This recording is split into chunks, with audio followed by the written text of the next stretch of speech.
练一下。咪即係上堂平時返學校上堂坐喺度聽導師講嘢，聽完就算，然之後又要做功課咁樣。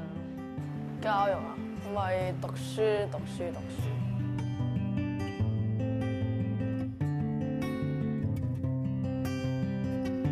小朋友辛苦，家長都好辛苦，樣樣都要一齊追，一齊去讀，一齊去學咁樣咯。個個都好追求嗰樣嘢係個分數入好嘅學校。不斷好多嘢都要爭，學位又要爭，跟住就要學好多嘢。呢個辛苦咧唔係短時間辛苦，都好長時間嘅抗戰嘅咁樣樣。即係我覺得個童年唔係淨係學習嘅，亦都唔係淨係我哋一齊去追分數嘅。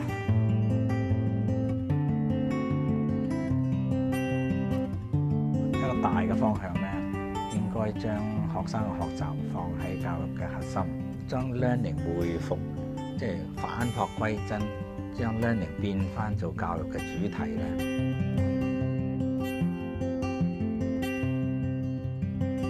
對細路嚟講咧，要有一個相信佢有好大嘅潛力，你係釋放呢種潛力嘅過程，就唔好以為咧你教佢點做，佢就會點做，以為你好叻，你行緊呢條路，咁佢就行到條路出嚟啦，咁即係已經唔係咁嘅世界。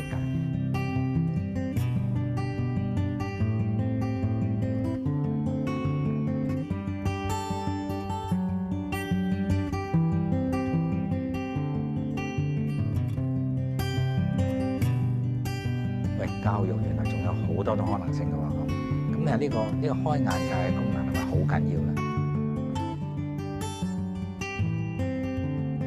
如果呢個會係成功嘅話咧，起碼香港人對學習嘅睇法咧會更加開闊一啲。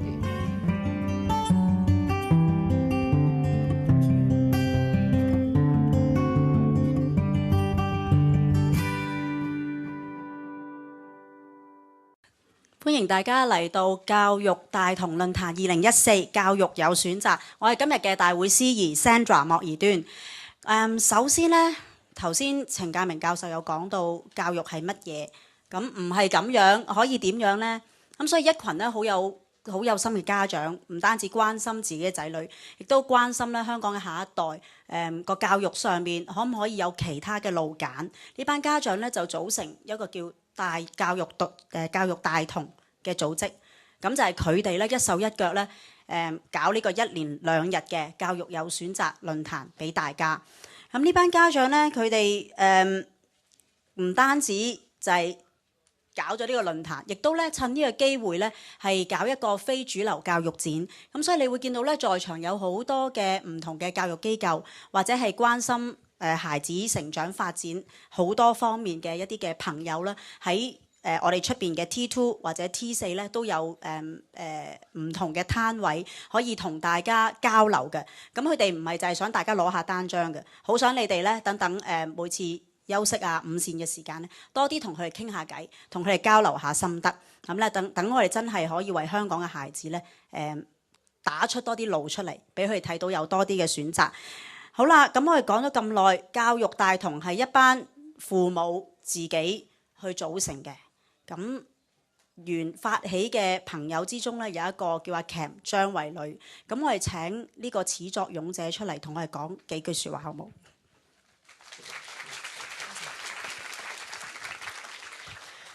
唔該晒 Sandra 先，首先咁好多謝大家啦。今朝其實9.9個字可能都好難喎，係咪？嚟出邊啲交通都比較困難，所以真係非常之感謝大家。咁困難嘅情況都可以咁準時嚟到嚇。咁樣咧，我好想都認識下大家好快咁。其實有幾多係家長嚟㗎在場？哇，都好多家長。如果係教育工作者咧，都唔少，非常之好。咁其實我哋講翻點解會有一個咁樣嘅會議咧嚇？好似仲有人舉手嘅，點解 ？OK， 唔係。咁其實頭先嗰套咁短嘅短片咧，都講咗好多嘅原因。咁啊，真係好似大人啊、細路仔一齊喺度追分數係咪？但係好多人都講過，其實都唔係好同意，即係應該都話大家其實都好同意一樣嘢，就係教育不是求學，不是求分數啊嘛，係咪？咁但係咧就唔知點解硬係好似大家好不由自主咁樣咧，就要好似都要做呢件事。雖然好似唔係好想，但係又要做呢件事，咁唔知點解。咁我哋就呢個會議咧就講翻咧有個名啊，叫教育有選擇，但係英文係叫 We Need Choices， 就唔係直譯嘅，大家要一齊嚟睇嘅。咁點解咧？因為我哋覺得教育有選擇咧，其實我哋感覺上，如果大家能夠真係停一停，諗一諗究竟教育係乜嘢啊？或者係我哋真係從自己嘅細路仔嘅需要去諗嘅時候咧，其實教育真係可以有選擇嘅。我哋唔一定話要全部都係死讀啊、讀書考試啊咁樣樣，一樣係有第二啲方法。咁但係另一方面，如果睇翻香港嚟講咧，又似乎嗰個選擇又真係好似唔係好夠暫時。咁所以我哋就話 We need choices。咁所以我哋喺今次嚟講咧，嚟緊呢2日嘅會議咧，就會有好多另類嘅教育嘅模式啦。咁啊，盡量我哋揾到嘅可以喺我哋時間上高同大家講嘅，我哋盡量俾大家知道。個問題係我哋唔係話想俾一個信息大家，喂，聽日離開晒學校去另類教育啦，絕對唔係咁嘅意思。即只不過咧係希望想俾一啲材料大家去做一個思考嘅準備。呢個會議之後咧，其實唔會有答案嘅，即係冇標準答案，冇 standard answer 呢樣嘢嘅。咁係要大家真係翻去諗下，因為其實每個細路仔都係唔同嘅話咧，根本教育係唔可能有一個標準嘅答案。我哋大家都要努力啦，無論係老師又好，家長又好。咁講到呢度啦，就我哋再講翻我哋個名啦，點樣教育大同啦，係咪？咁所以都係希望係有一個教育上高有一個大同世界，希望唔同選擇、唔同形式嘅人都可以好融洽咁樣共生，大家去互補咁樣。咁呢個會搞得成咧，頭先係好重要啊。Sandra 講過，我哋有一班我哋着住晒呢啲 T 恤嗰啲人咧，咁就係義工嚟㗎啦。咁我哋教育大同其實最初我都有幾位同事，我係好想而家多謝佢哋嘅。如果我叫到你哋個名，你喺度唔該企起身啊。Doreen 喺咪度？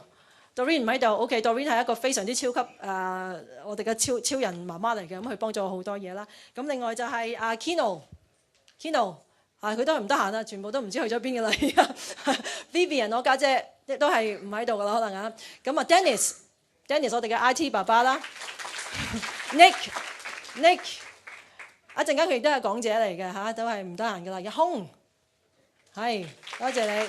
Annie 我自己嘅老公啦嚇，咁好多謝大家，同埋阿 Karen、Michelle 同埋阿 Mac 呢啲骨幹嘅人士，得今日都暫時嚟唔到，暫時嚇。咁當然仲有我哋好多嘅海外嘉賓啦，我要轉一轉台。So thank you very much for our overseas guests. Thanks so much because some of them actually travelled from America, from Switzerland, from Beijing, from Taiwan. Some of them travelled something like 20 hours to come here just to want to give us support. And I have to say some of them are so nice.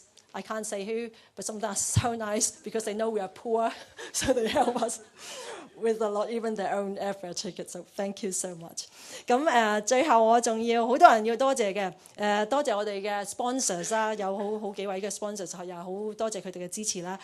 supporting organisations 我哋嘅支援機構喺出邊擺攤位嘅，全部都係我哋嘅支援機構。咁真係請你哋一陣間出去，得閒睇睇佢哋嘅攤位啦。咁仲有好特別嘅，當然係香港大學啦。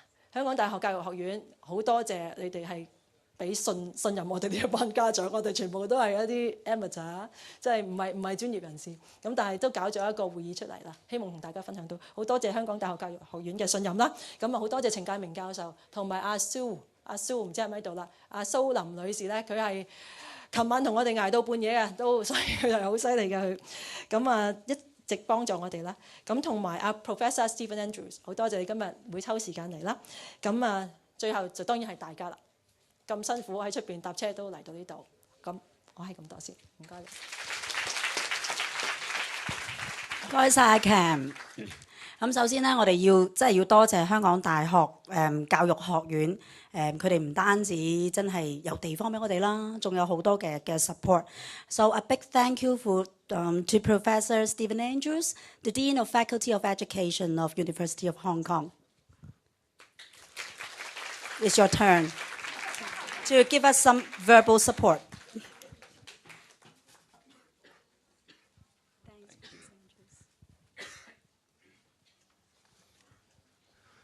Well, good morning, ladies and gentlemen. Indeed, it's my very great pleasure to welcome you this morning to the University of Hong Kong and to this two-day education conference entitled, very succinctly in English at least, We Need Choices. And as Cam and Sandy have been explaining, this conference is organised by the charity EDiversity, and as you'll see from the poster and the programme booklet and the screen up there, by the Faculty of Education of the University of Hong Kong.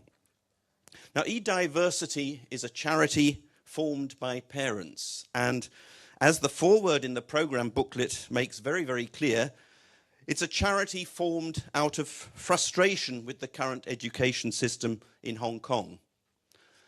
Now, we at Hong Kong University, on the other hand, are part of that system, with admission to our university being seen as the ultimate goal for many young people and their parents.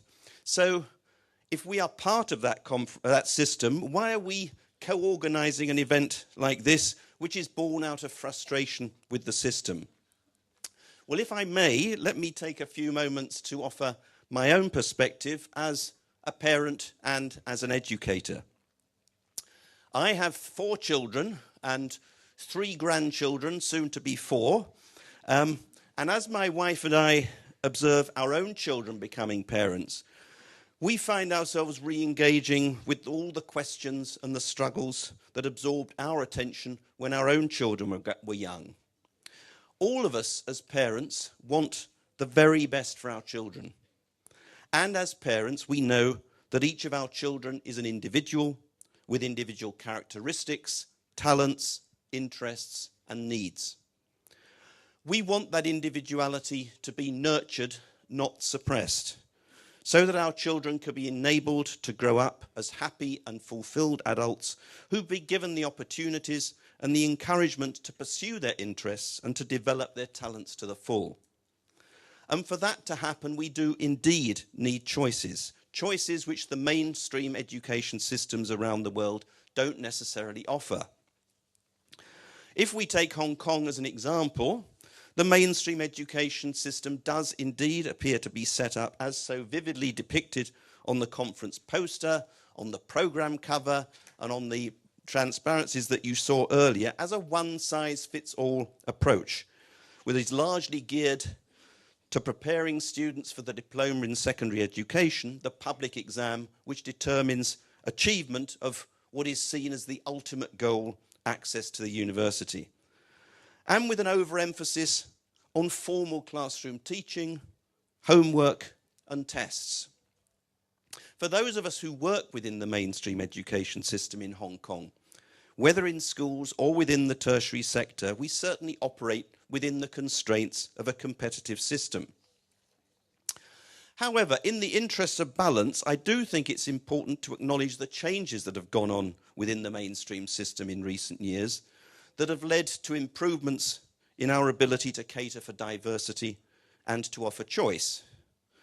The reform of the school curriculum, starting with this 2001 document, Learning to Learn, has undoubtedly had a positive impact, devolving more responsibility for curriculum development onto schools. And during the 12 years of implementing the reformed curriculum, there have been other important developments, including the fine-tuning of the medium of instruction policy, which has given schools greater autonomy to decide on their medium of instruction, and the move towards inclusive education, both of which can be seen as steps in the right direction in terms of promoting greater choice and enhancing the system's capacity to cater to the individual. We have also dropped one of the 2 high-stakes tests, which previously had such a stifling negative backwash effect on secondary school teaching and learning in Hong Kong. There's now greater choice in the post-secondary sector, with community colleges and self-funded degree-awarding institutions offering a range of programs. And within universities such as our own, following the curriculum changes in 2012, students are given a vast array of choices within their formal curriculum, their majors and the Common Core curriculum, as well as in their co-curricular activities. At the moment, of course, they're exercising choice of a different kind, whether to come to class or to sit in the street in Admiralty, or in many cases both, by coming to class in the morning and then putting in a shift in Admiralty or Mongkok later in the day. However, for many of us working within the system, and I'm sure for many of you as parents, the pace of change has not been fast enough. there may be many ways in which the rhetoric of this learning to learn document has not been carried through to an ideal level of implementation throughout the system. But I've mentioned this learning to learn document a few times because it was a groundbreaking policy document, certainly in the Hong Kong context. It pointed us in a different direction by refocusing our attention on learning and the learner. And we saw Professor Chen Kai-ming talking in that video at the beginning, and he's saying similar things in the foreword to the program booklet, where he talks about this refocus on learning as being back to basics, bringing learning back to education and restoring student learning as the core of education. For practitioners and researchers alike, learning in its various forms is increasingly taking centre stage. In our own faculty, for example, one of our 3 strategic focal research areas is the sciences of learning, a theme which draws together interdisciplinary teams of researchers seeking to contribute to theory building and evidence-based policies and practices related to learning. If we focus on learning, then we know that humans learn in very diverse ways and that our children need opportunities for exposure to a variety of approaches to learning and to a very wide range of learning experiences. And whatever improvements may have been made within the Hong Kong education system in the 21st century, there is clearly still room for further change so that the system genuinely embraces diversity and offers real choices to parents and to children.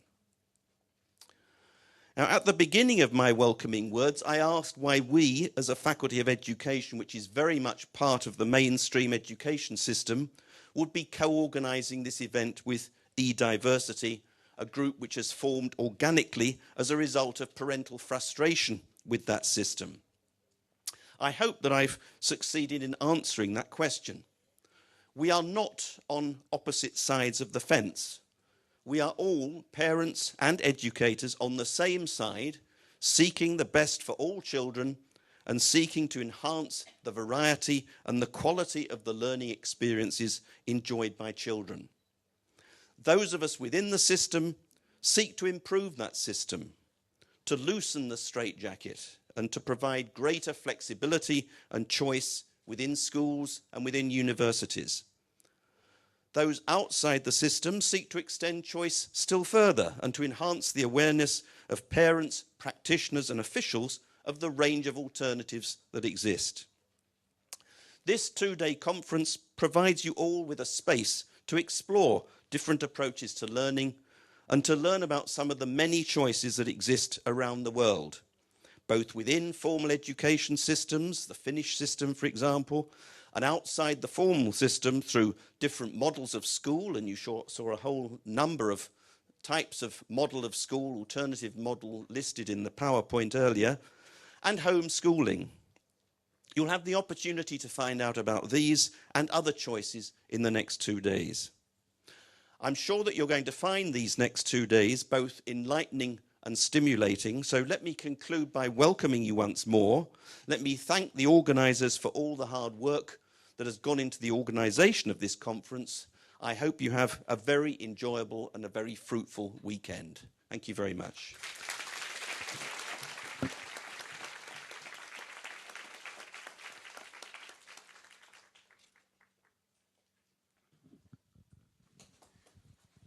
係啊，好似Professor Andrews 話齋主流或者喺個制度以內咧，同埋多元嘅教學咧，其實唔應該係對立。咁咧等等咧程介明教授，香港大學教育學院嘅講座教授咧，佢都一直好支持教育大同搞呢個論壇，同埋好多係同即係幫助家長咧點樣咧去諗通啲教育係一樣咩嘢。咁所以佢一直咧支持我哋搞呢個論壇嘅。不過佢因為有啲事，所以咧係呢個時候咧佢係身在加拿大。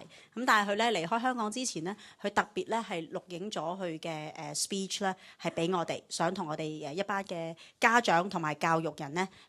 講啲嘅説話嘅，咁佢嘅題目咧就係問一個我哋今日都問緊嘅題目，就係什麼是教育 ？What is education？ 咁我一齊聽下佢有咩同我哋講，交俾程介明教授。Good morning, everybody.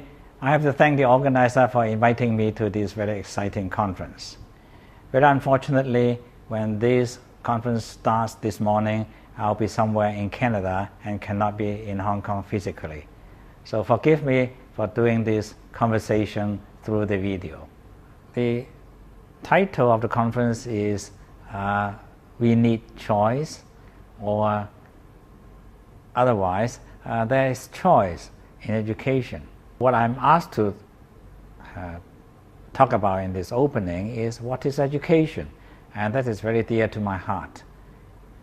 I've been in education since I was 4 in kindergartens and then in schools and universities, and then all my careers are in education. What is education? I have 2 dimensions about education. Education is what we adults organize for our children to prepare for their future. That is my definition of education. Learning is a human instinct, but not all learning are organized, and not all learning are organized based on our adults or parents' experience. And that is very different from schooling. I visited a village called Sturbridge in Massachusetts, United States. It's a tourist spot where people lived the life of 1836. I played a student and attended a class and talked to the teacher afterwards. I said, why are they coming to this school? And she said, very simple, because they wanted to have a job in Boston.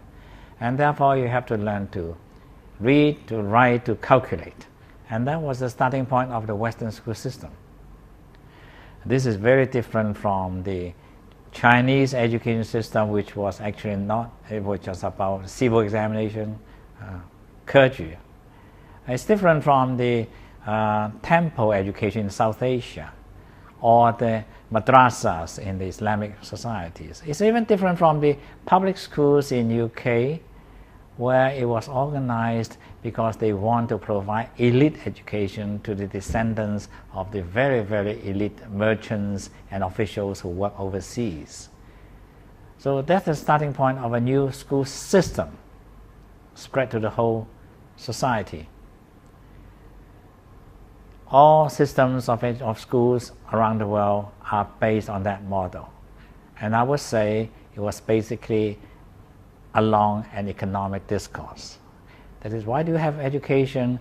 You want to have a job. What we call now employability.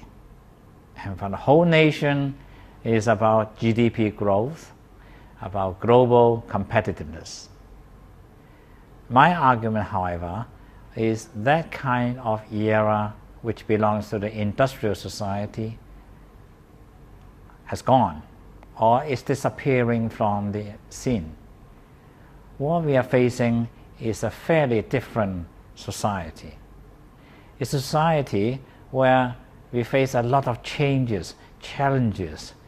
Society is changing, technology is changing, market is changing, networks are changing. Not only that, but people's career paths are changing. It's no longer possible you stay in a stable job the whole working life, 35, 40 years. It's no longer possible for you to stay in one occupation. You change jobs, you change occupations. Unemployment or job waiting will become commonplace. You are no longer able to get a very secure safety net for your work life. But people also work beyond. People also live. People's lives are also beyond work, beyond economic life. They have to lead cultural lives, family lives, political lives, family lives, retirement lives, and so on and so forth. And all these come back. All these will come down to one single element for education, which is learning. If we base on learning as the final ultimate activity in education to prepare young people for their future, then what we are having as a school system, what we have in schools are far too rigid. We are teaching them subjects which are basically determined or dictated by university disciplines. And these disciplines will give them specialized knowledge, prepare them for a very specific job lifelong. But learning is far beyond that. Learning is about experience, a process where you make sense of the external world around you, experience where you can learn not only the basic skills like a language and mathematics, but also a broad range of very profound subject knowledge, but then also learn how to deal with human beings, how to work in organizations, in teams, and also how to work, how to handle yourself, self-management, self-discipline, self-protection, and so on and so forth. So what our young people will need to learn in order to face a very challenging life is far more than what schools can now offer. And therefore, what is education comes back as a question that we have to face not only among educators, but even more among parents. So I'm glad that this is an occasion where parents who have pioneered, heralded a trend of multiple possibilities of education, providing learning experiences beyond the traditional and conventional school system, it will be brought to everybody to let us think. There are no definite conclusions, but we'll start us thinking. What is the best we should give it to our children? They are not only our students, they are our children. The children that will face a very turbulent, very challenging, but very exciting life. Thank you.